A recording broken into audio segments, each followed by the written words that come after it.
ધોળકા ફ્રેન્ચવેલ પાસે ફીડર લાઇનમાં ભંગાણ થતા મ્યુનિસિપલ કમિશનરે સ્થળ પર જઈ સમીક્ષા કરી હતી. ધોળકા ફ્રેન્ચવેલ નજીક આવેલી 955 મિલીમીટર વ્યાસની મુખ્ય ફીડર લાઇનમાં ભંગાણ થતાં શહેરના પાણી વિતરણ પર અસર પડી હતી.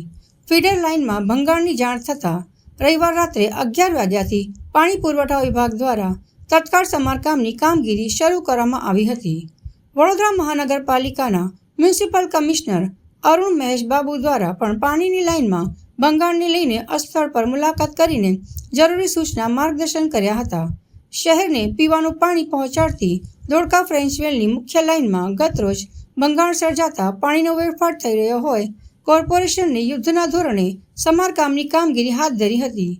રવિવારે રાત્રે 11 કલાકે શરૂ થયેલ કામગીરી સોમવારે બપોરે 2 વાગે પૂર્ણ થઈ હતી. પાણીની લાઇનમાં ક્રેક હોય વેલ્ડિંગ કરી લીકેજ બંધ કર્યું હતું. સતત 15 કલાક સુધી ખડે પગે રહી કોર્પોરેશનના કર્મીઓએ કામગીરી નિર્ધારિત સમય કરતાં વહેલા પૂર્ણ કરી પાણી પુરવઠો પૂર્વવત કર્યા હતા.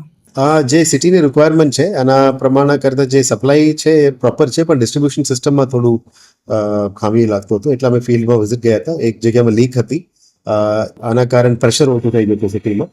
તો આ પ્રેશરને સરખું કરવા માટે અત્યારે જે આખું રાત કામ ચાલ્યું હતું એ સ્થળ મુલાકાત કરીને જે કામ કરે છે એને મોટિવેશન આપવા માટે અમે ગયા હતા.